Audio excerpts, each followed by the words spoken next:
Live from New Delhi, you're watching DD News Hour, India's voice to the world. I'm Mark Lynn. Namaskar. Coming up in the next hour. Julian Assange is freed from UK prison, and that's following a plea deal with the US, and he will plead guilty on Wednesday in Saipan, which is a Pacific island. At least 10 people shot dead as massive protest rocks Kenya over the finance bill. The protesters breach parliament barricades and enter the complex. Indian Parliament to elect Speaker of the lower house. The newly elected members of Parliament sworn in. Prime Minister Narendra Modi holds a telephonic conversation with the President of Kazakhstan, thanks him for his warm wishes on the success in the elections. And India recalls emergency imposed by the then Prime Minister Indira Gandhi. Prime Minister Modi pays homage to all those who resisted it. June 25, 1975 marks the darkest period of Indian democracy.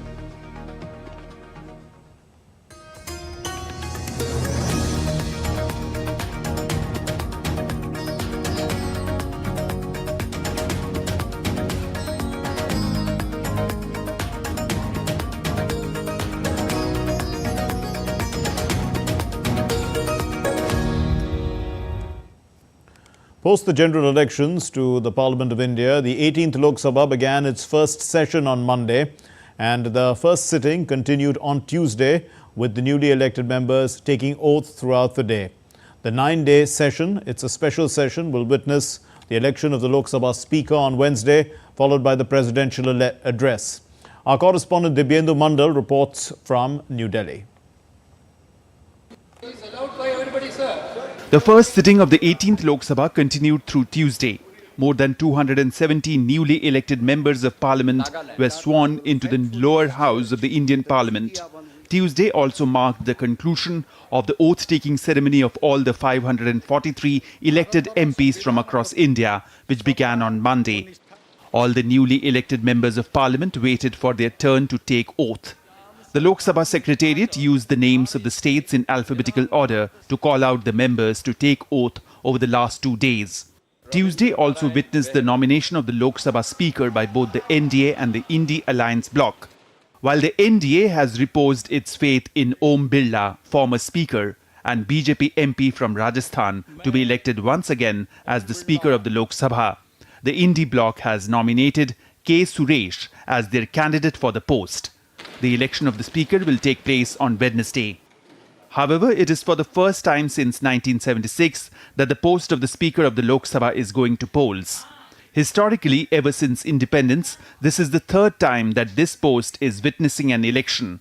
As per customs, the Speaker is elected through consensus between the ruling and opposition parties. Dibyendu Mandal's report for DD India. Imposed on June 25, 1975 by the then Prime Minister Indira Gandhi, the emergency lasted until March 21, 1977, marking a period of significant political and social upheaval. This period is widely regarded as the darkest and most tumultuous period in India's democratic history. Kriti Vadera puts this dark chapter into context.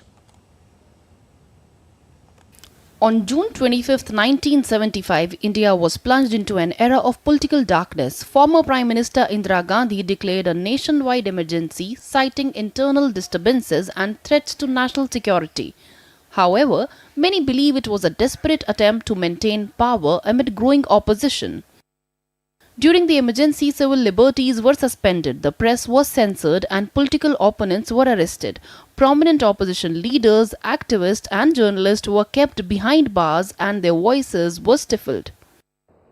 Bharat के लोकतंत्र में जो काला धब्बा लगा था, उसके 50 वर्ष हो रहे हैं.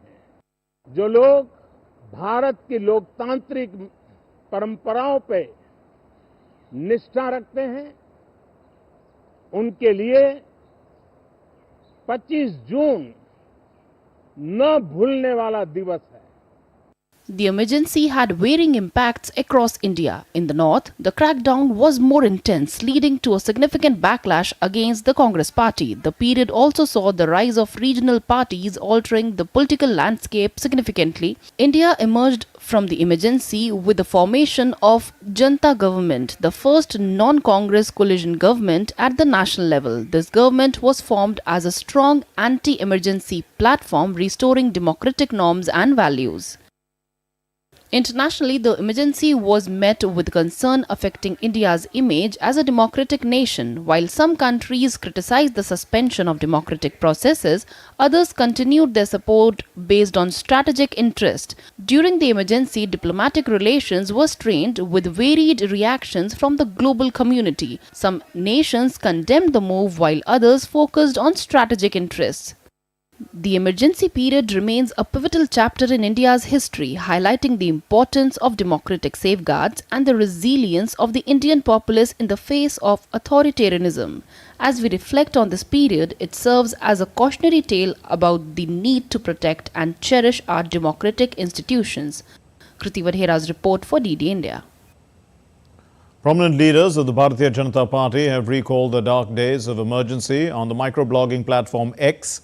The leaders, some of whom were personally at the receiving end of state-imposed atrocities, remember the hard times. They paid homage to those who suffered under emergency and highlight how India has emerged stronger after defeating that threat to democracy and the Constitution. DD India's Mihir Makuri reports. Exactly 49 years ago, at the stroke of midnight on June 24-25, 1975, then Prime Minister of India Indira Gandhi imposed the emergency, plunging the entire nation into a period of unprecedented political repression. But today, India breathes without fear. Political leaders across the spectrum recalls those dark days in the country's history. India's Prime Minister Narendra Modi took to microblogging site X and said, "Today is a day to pay homage to all those great men and women who resisted the emergency."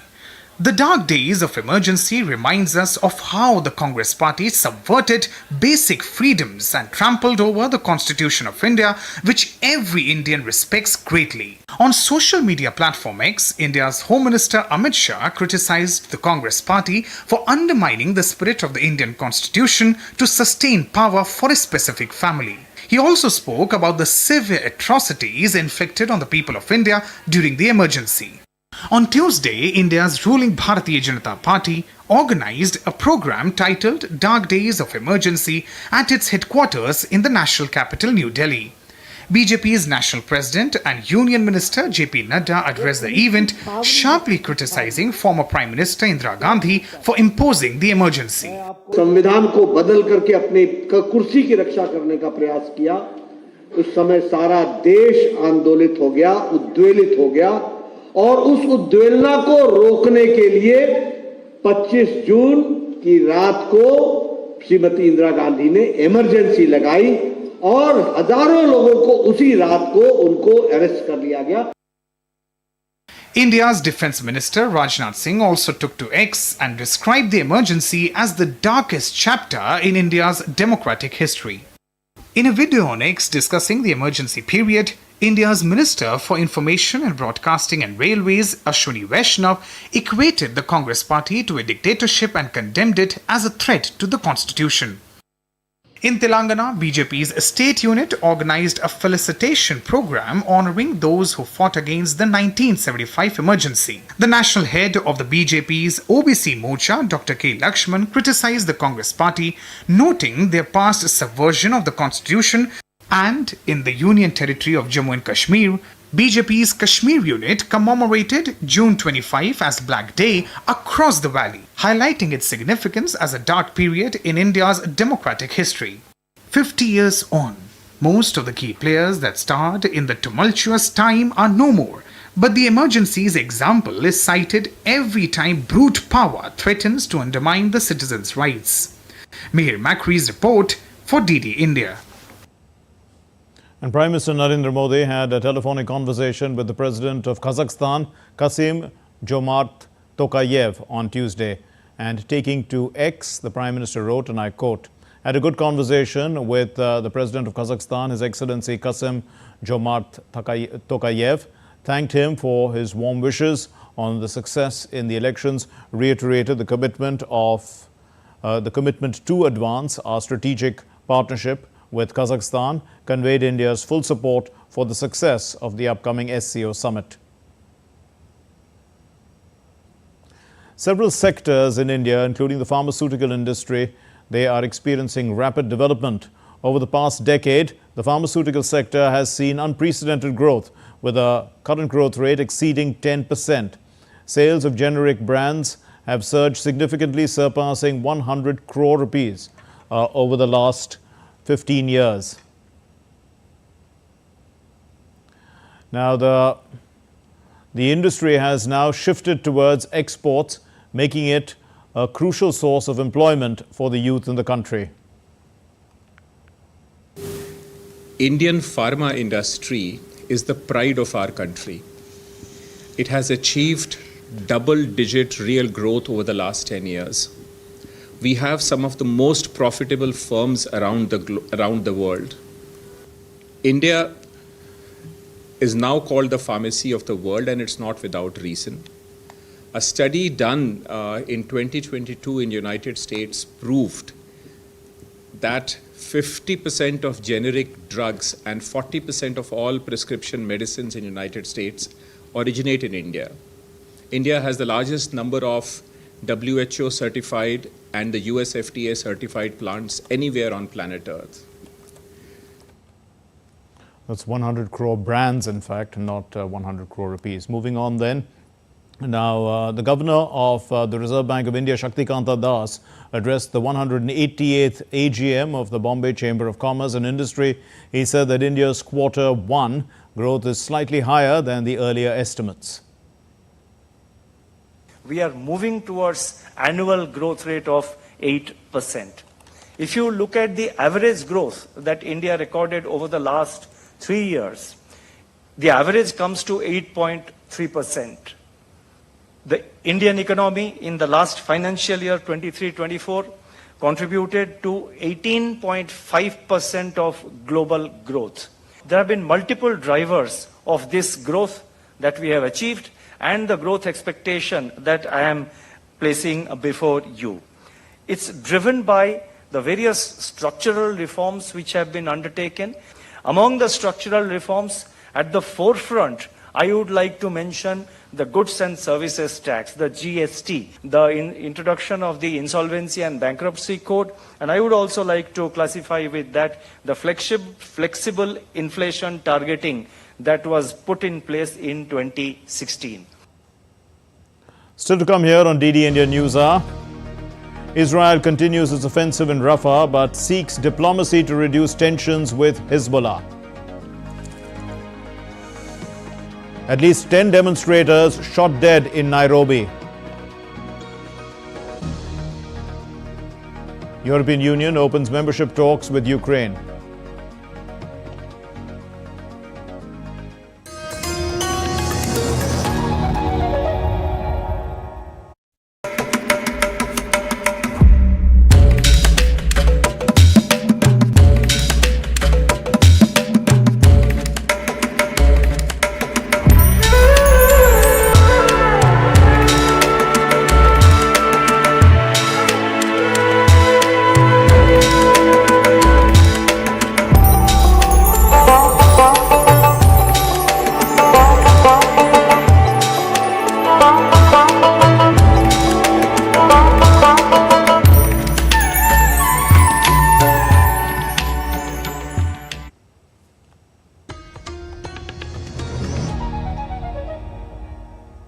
You're watching DD India News Hour. I'm Mark Lynn.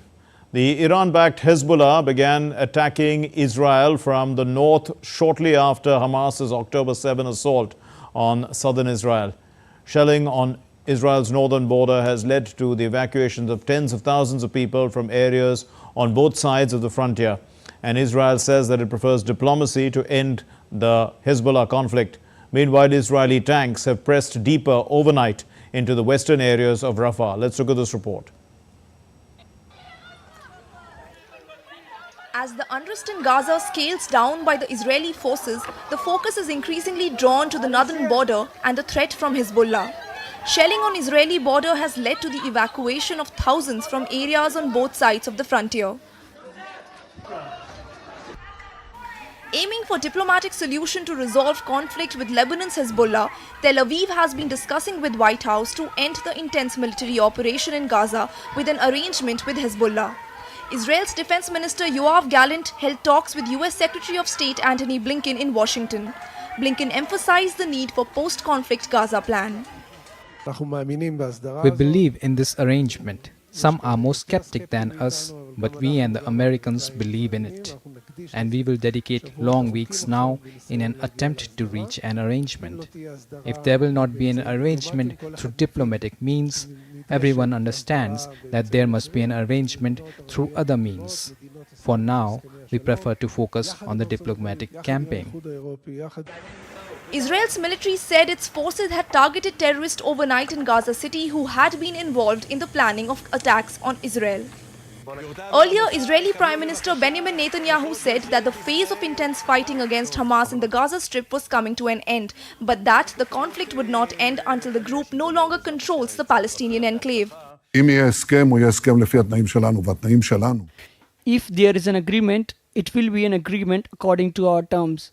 And our terms are not to end the war, to leave the Gaza and leave Hamas as it is. I refuse to leave Hamas as it is. We need to eliminate it. Germany on Tuesday announced $20.3 million more aid to Gaza. With more than 8 months, international mediation backed by the United States are yet to reach any ceasefire agreement to end the conflict. Tripti Tripathi reporting for DD India. And DD India correspondent Sarah Coates now joins us from Tel Aviv with an update. Sarah, what more can you tell us about Israel's diplomatic efforts to avoid an escalation of the conflict with Hezbollah?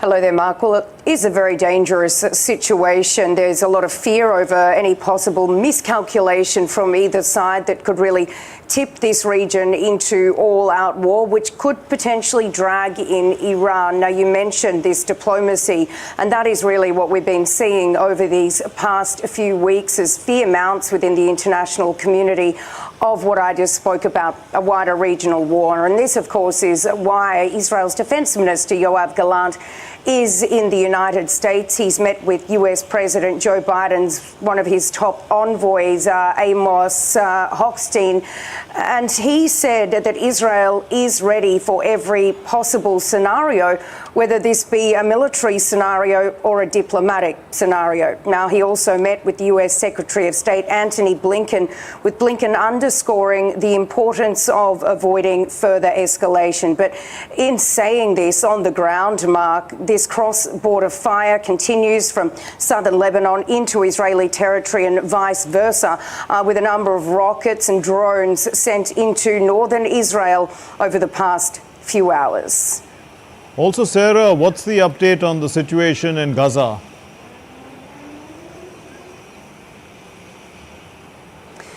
Well, we have heard from the United Nations, which has come out to say that around 500,000 people on the ground are facing what it's calling catastrophic hunger. Now, this comes as fighting is happening right across the Strip. We did hear from the Israeli Defense Forces. It came out a little earlier today saying that it hit a number of Hamas operatives that were involved in these October 7 attacks. Also, people, it says, were involved in the taking of Israeli hostages. Now, these airstrikes happened in Gaza City, with the military saying that it carried out aerial surveillance and used precision munitions to avoid harming civilians. Now, we do understand that at least 10 Palestinians were killed. One of those, the sister of Ismail Haniyeh. He is the head of Hamas's Politburo, based generally in Qatar. But we are hearing reports that these 10 people were all members of Ismail Haniyeh's family. So certainly fighting is continuing right across the Strip. We've been hearing from the military saying, though, that rather than large-scale operations now, they are carrying out more pinpoint targeting.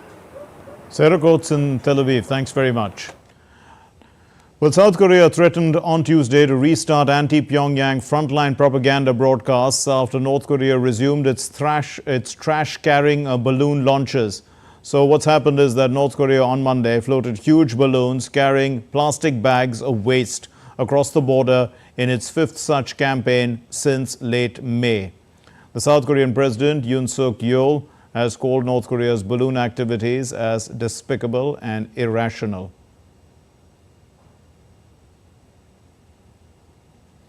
The European Union opened membership talks with Ukraine and Moldova in Luxembourg on Tuesday. The talks come after the EU assessed Ukraine's legislation for reforms to meet the bloc's standards. With the start of these talks, the EU is signaling that both countries are on the path towards greater integration with the West. Ukraine's Prime Minister Olga Stefanishyna arrived in Luxembourg to officially start the accession negotiations with the European Union. It's a truly historical moment for my country. All the nation stands as one behind this decision, and indeed it's a very solid milestone of Ukraine's future membership in European Union, but also the future development of Ukraine. Ukraine will be a member of European Union, and we will be able to complete everything before 2020 and 30. Russia's Security Council said on Tuesday that the International Criminal Court's arrest warrant for the former defense minister Sergei Shoigu was illegal, meaningless and part of a hybrid war against Moscow. The ICC had issued arrest warrants for Shoigu, who is now Secretary of the Security Council, and for Valery Gerasimov, who is the chief of the Russian General Staff. This is for alleged crimes committed during what Moscow calls its special military operation in Ukraine. Ukraine's President Volodymyr Zelensky welcomed the court's decision to issue these arrest warrants against the Russian military officials for strikes on Ukrainian civilians and civilian objects. On Tuesday, India's External Affairs Minister Jaishankar met journalists from 10 Eurasian countries who are on an India immersion visit. Now, the minister spoke to them about India-Eurasia's long-standing ties, the transformation unfolding in India over the last decade, and its prospects for the global south. At least 10 demonstrators were shot dead during tax protests in Kenya's capital, Nairobi, on Tuesday, as the protests against this tax legislation turned violent, as the police stepped in. The protesters demanded the resignation of President William Ruto over these proposed tax hikes. Protesters vowed to reject outright the government's new finance bill to raise taxes and lighten debt costs. The Kenyan police have opened fire on demonstrators trying to storm Kenya's legislature, and sections of the parliament building were set ablaze. The police, in fact, opened fire with tear gas, and water cannons failed to disperse the crowds who were storming the parliament compound. Similar visuals came from President Ruto's hometown in western Kenya, where protesters filled the streets and many businesses were closed over fear of violence, while the Kenyan police fired tear gas to disperse the angry crowds in Eldoret. In another development, the Kenyan authorities have threatened to shut down a private broadcast, in fact all private broadcasters, over the coverage of the nationwide protests against new tax measures. Isabel Nakira, DD India's correspondent in Kampala, joins us now. Isabel, what made the police resort to firing? What is being done to the wounded?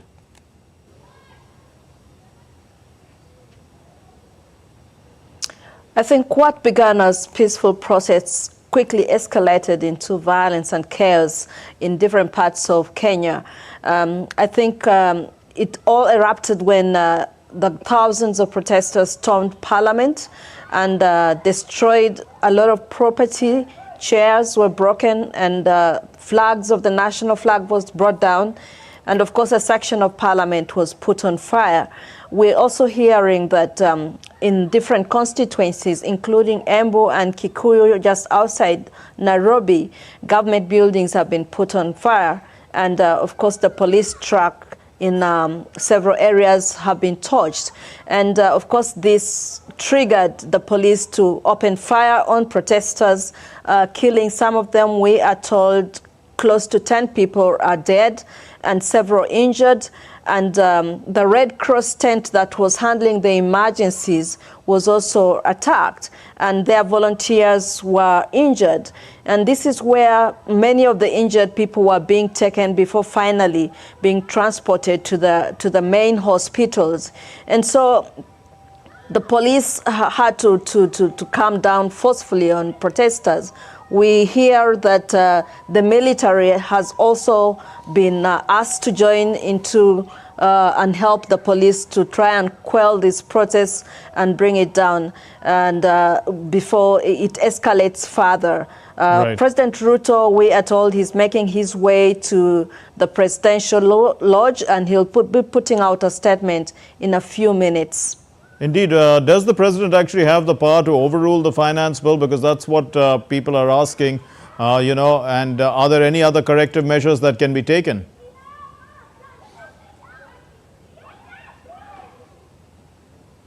I think President Ruto still has a lot of time to bring a number of reforms to this law that has caused all these protests. Yesterday, he was at a church service somewhere outside Nairobi, and he made it clear that he's open to discussions with the protesters. So we believe that he's going to sit down and rethink a move to repeal some of these laws. And we also understand that his ruling party, Azimio, members of parliament today, put a stop to some of these reforms on the laws. Okay. And of course, the Treasury warned that putting a stop to some of these laws would bring a shortfall of over $1.5 billion to the economy. Isabel Nakira in Kampala, thanks very much. India's External Affairs Minister S. Jaishankar attended Africa Day celebrations in Delhi on Tuesday. Speaking on the occasion, Jaishankar said that India sees Africa as a natural partner and hailed it as a land of the future. I express our historical solidarity, underline our shared interests, and reiterate our common aspirations. Our partnership with Africa is beyond strategic concerns and economic benefits. It is one based on the emotional bonds we share and the solidarity that we feel. But still to come here on DD India News Hour, Julian Assange to plead guilty to espionage in a plea deal for a sentence already served.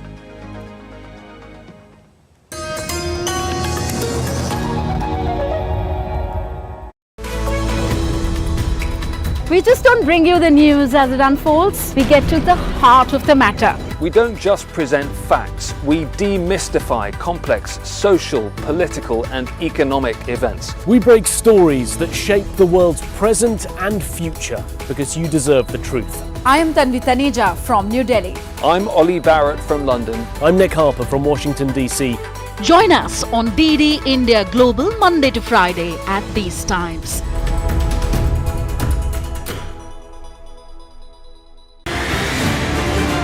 This week on Defense Dynamics, our special program is on India's formidable light combat helicopter, the Prasar.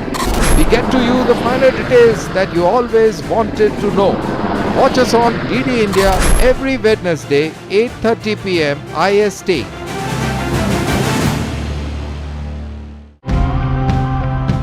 Nature also finds these uninvited guests quite unpleasant. Let's try to find out how to deal with these uninvited guests in the best way possible. That you just add water to the container, and then there is a killing ingredient inside which ensures that those adults do not emerge out from that, so the force multiplier gets reduced. The red fire ant, we need to take immediate action to prevent it from spreading further, so we can keep the red fire ant under control. The damage to agriculture is massive. We're looking to develop pest control techniques that can be used on a large or small scale and on different plants.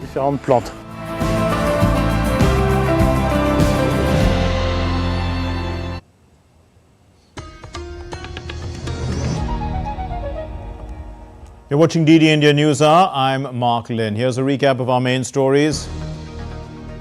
Julian Assange is freed from the UK prison. This is following a plea deal with the United States. He's expected to plead guilty on Wednesday in Saipan, which is a Pacific island. At least 10 people were shot dead as massive protests rock Kenya over the finance bill. The protesters breached the parliament barricades and entered the complex. Indian Parliament is going to elect a speaker to the lower house. The newly elected members have all been sworn in.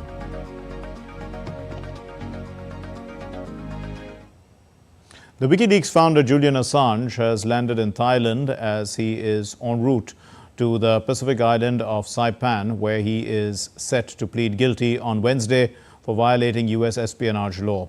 This is part of a deal which was struck with the United States that will set him free after a 14-year British legal odyssey. Julian's wife, Stella Assange, says that she would seek a pardon for her husband, adding that the prosecution was very serious.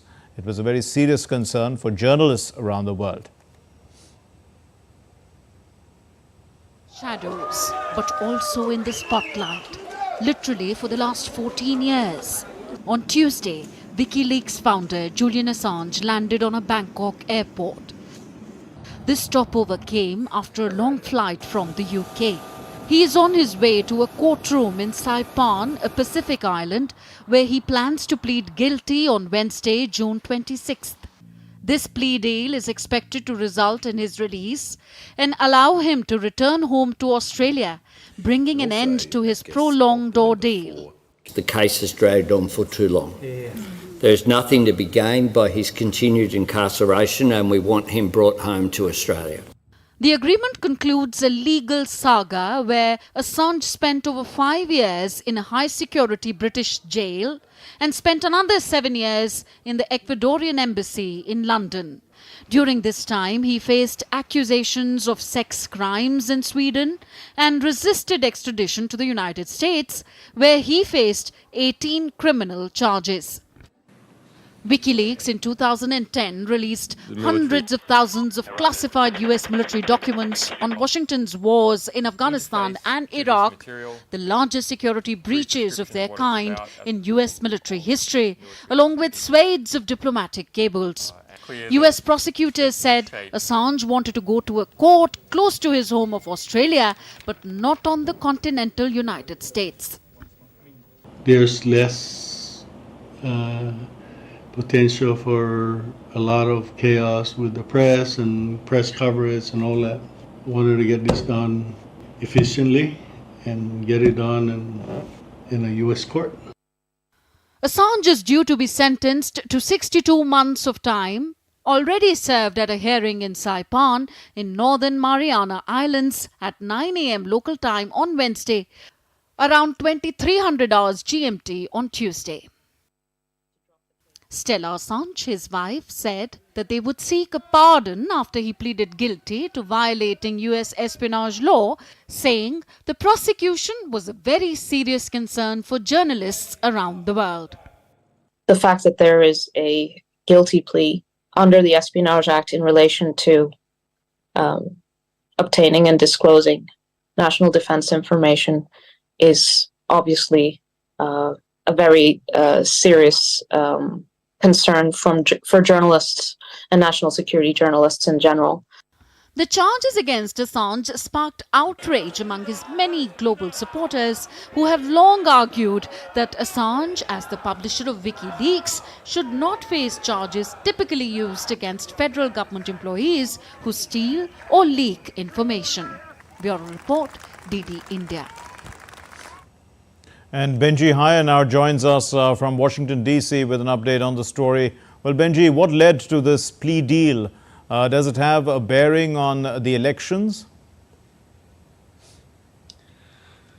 Well, Mark, whilst not directly linked to November's vote, the timing of this news is significant. It comes just months before Americans head to the polls to pick their new presidents, just days before there's a presidential debate. And look, this case has been somewhat of a diplomatic headache for the Biden administration. It faced considerable pressure from its ally, Australia, to end this years of legal limbo, as we've been hearing. And the two nations, we're told, conducted quiet diplomacy behind the scenes to seal this deal. And so in some way, this sort of helps clear the decks in the run-up to the election, because a trial stateside, well, that would have been potentially a damaging distraction. But the thing about this Assange case is it's always had a heavy political dimension. Remember that WikiLeaks was the publisher of these documents, but the source of the leaks about US military activity came from a former Army intelligence analyst, Chelsea Manning, and she had her sentence commuted by then President Barack Obama. That came after WikiLeaks published emails that the Russian government, hackers from the government, stole from Democrat Party servers in an effort to disrupt the presidential contest in 2016. In fact, Ecuadorian President Rafael Correa claimed that his country was aware of Assange's involvement in the 2016 US election whilst he was holed up in the Ecuadorian embassy in London. Now, of course, Hillary Clinton lost the 2016 election to Donald Trump, and of course he's vying for the Oval Office again.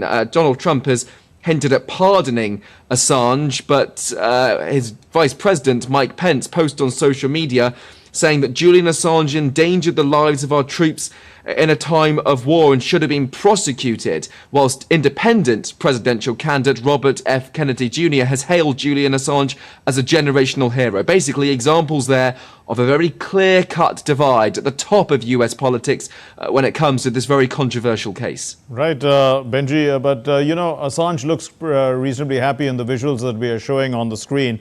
How much support does he have in the US amongst the common people? After all, this case has been going on for a long, long time.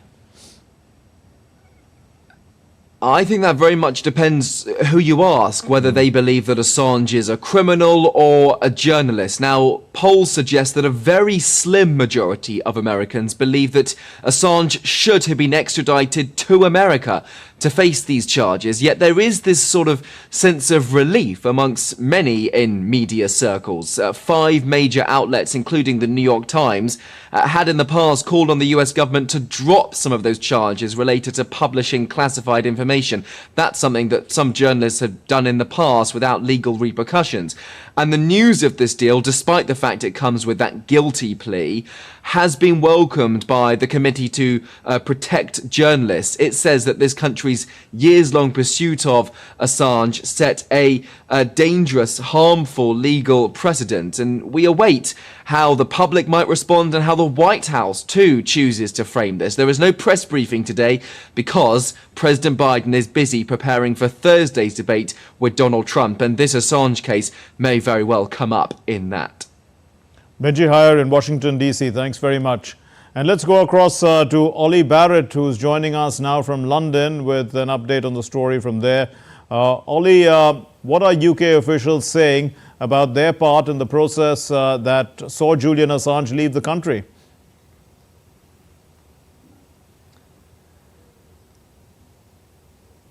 Well, it's interesting, Mark, because soon after we got the news from the Assange camp that he had left the United Kingdom and therefore clearly left prison here in the UK, we did start to get some further detail from authorities. First of all, from the Crown Prosecution Service, the prosecutory body here in the UK, which confirmed that a bail hearing had been held for Julian Assange in private, it says, last Thursday. The CPS saying that there was a plea agreement to accomplish the primary objective of delivering justice, and also making the point from the CPS that it would save the UK taxpayer continual substantial resource. We also then got some details via documents from the High Court where Julian Assange had been attempting to avoid extradition via an appeal, and the High Court confirming that bail was granted so that Julian Assange can make this travel to that US court in Saipan, and the High Court document saying that it was anticipated that a plea will be entered and accepted on Wednesday, the 26th of June, after which go on the documents, the United States have undertaken to withdraw the extradition request. So according to UK court documents, it's not until that court hearing happens in Saipan that the extradition request from the US to the UK actually goes away. The Home Office, the UK government department responsible for this kind of issue, says that it will make no comment at this point because it says the legal process is ongoing. It was last month at the High Court when leave to partially appeal for Julian Assange against his extradition was granted by judges because the US hadn't come through with all of the diplomatic assurances that had been requested by the court. It was at that point that some in the legal fraternity here in Britain just started to wonder whether the US might be considering some kind of plea deal like the one we've just seen, that we're seeing take place right now. And Oli, remind us, how Julian Assange actually came to be behind bars in Britain.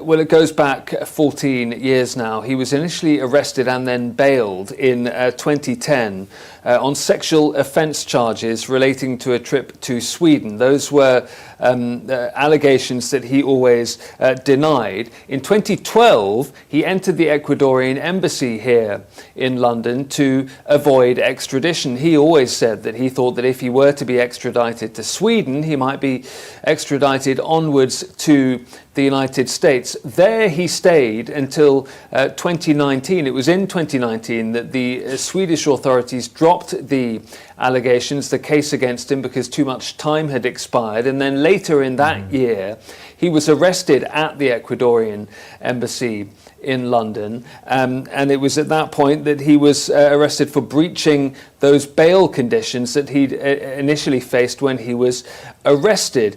Since then, he has been in prison. The US extradition request was made, and he's been fighting those attempts at extradition. Overall, it's thought to have cost the UK taxpayer tens of millions of dollars when it comes to the policing bill when he was in the Ecuadorian embassy, but also the legal bill since then as well. Oli Barrett in London, thanks very much for joining us. And for a perspective on the story, we are joined by Professor Harshvardhan Pant, the Vice President of the Observer Research Foundation and well-known international affairs expert. Professor Pant, what impact has the Assange case had on global diplomacy? I think, Mark, it has in some ways alerted the world to the possibilities of the kind of information warfare that today we see as an everyday exercise. I think the kind of data dump that Julian Assange did and WikiLeaks did and shook, in fact, in some ways the way Americans till that point were fighting their war on terror.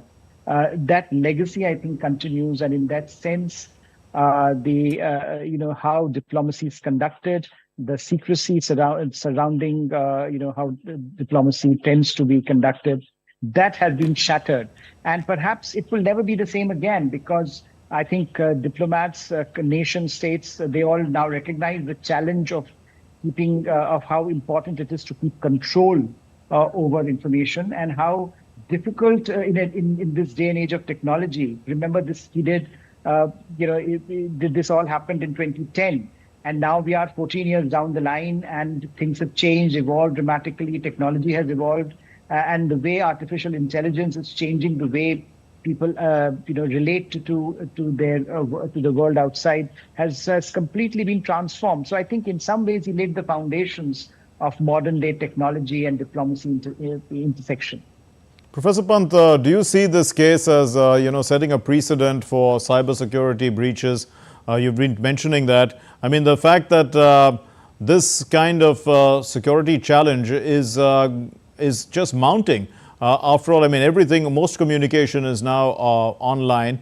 And, classified and not being classified, there's a very thin difference between them because people can just access this kind of stuff. Absolutely. I think governments now will have to reassess, should be reassessing every single day what they mean when they say classified and what they say secrets, because I think the nature of that, the definition has completely changed, and the way citizens now relate to information that at some point was seen as privileged, in another day and age was seen as primarily within the domain of the state authority, that has been undergoing a significant change.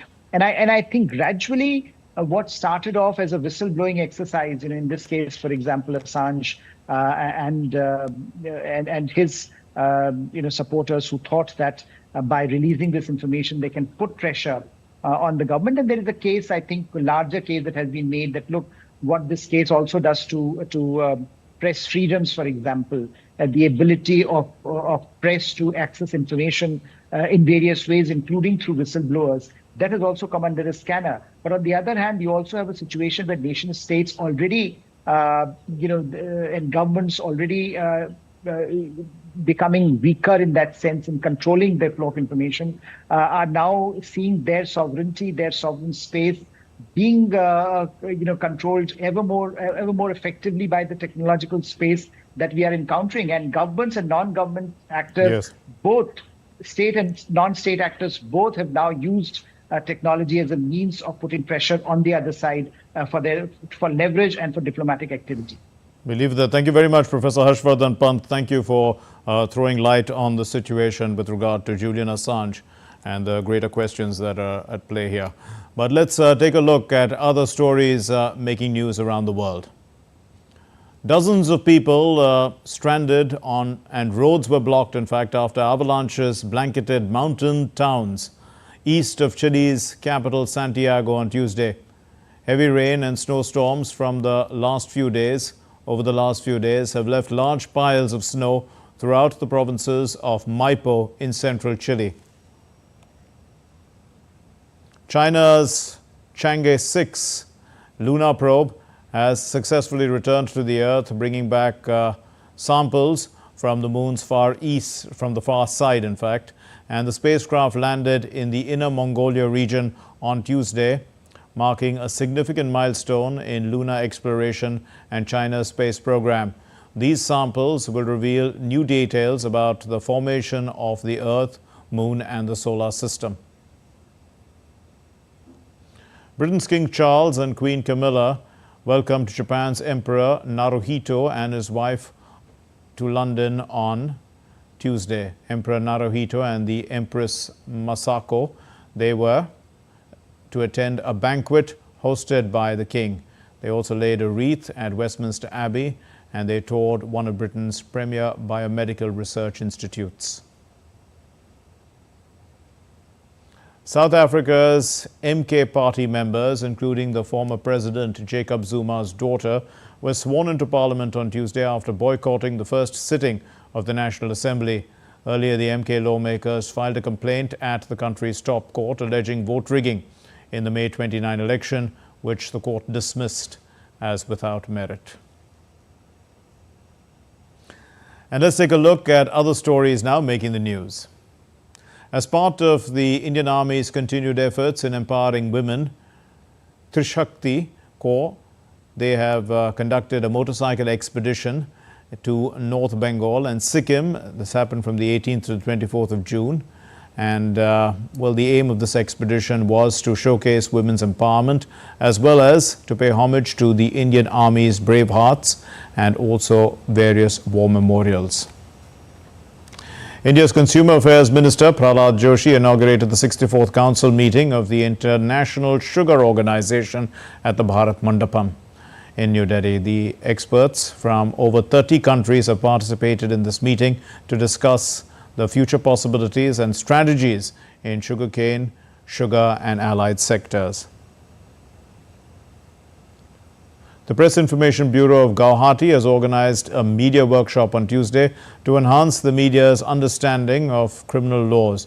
The workshop aimed at equipping journalists with insights into the new criminal laws, which will be implemented from July 1. And still to come here on DD India News Hour, Djokovic says that he's going to compete in Wimbledon only if he is 100% fit. Anush Agarwala is going to represent India in the equestrian events at the Paris Olympics. And the All India Police Judo Cluster of 2024 begins.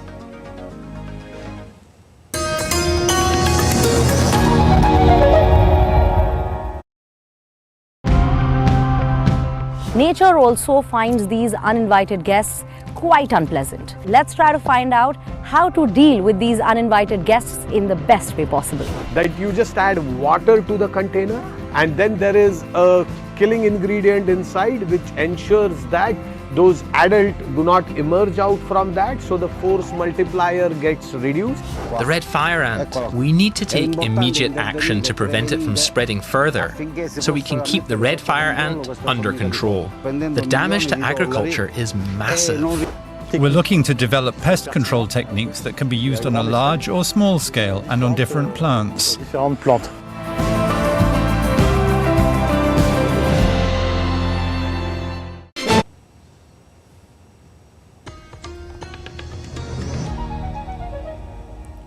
You're watching DD India News Hour. I'm Mark Lynn. Here's the sports news now.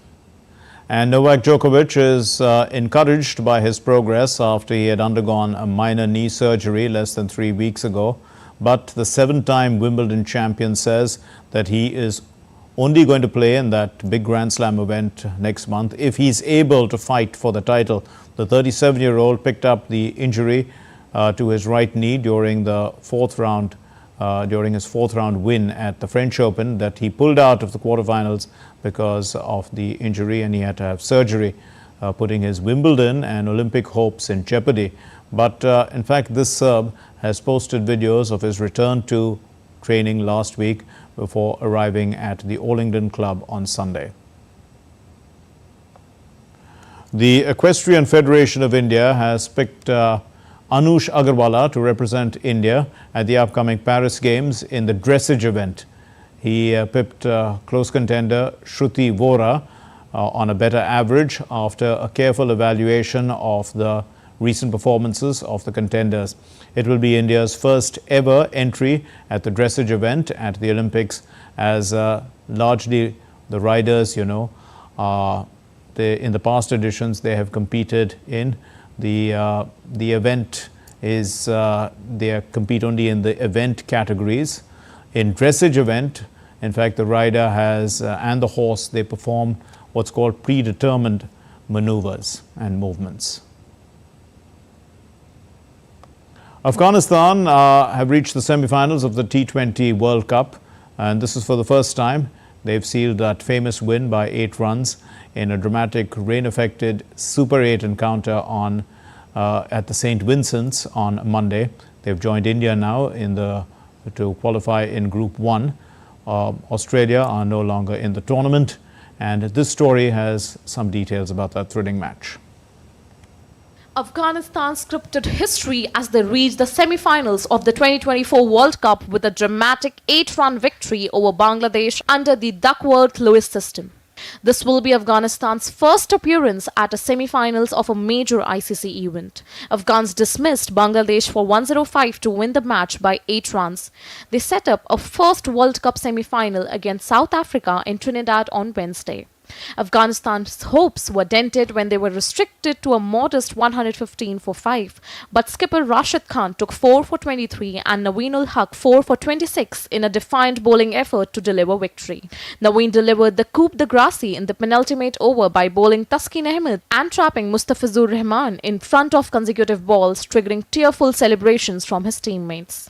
Earlier, Rashid had also hit a 10-ball 19-run cameo with the bat, which took Afghanistan beyond the 100-run total. On Saturday, Rashid Khan-led team had stunned Australia to give themselves a shot at the semis. Australia are sent packing from the tournament after they lost to India by 24 runs. In another semi-final, India will take on title holders England in the second semi-final in Guyana on Thursday. Sports Desk, DD India. The 9th All India Police Judo Cluster 2024 Sports Festival has started with a week-long program in Guwahati on Monday. About 1,500 police personnel from across the country are participating in this special sports event. The event was inaugurated by the Director General of Assam Police, GP Singh. And the sports festival is going to have 5 different sports, and these are Judo, Karate, Wushu, Taekwondo and Pencak Silat.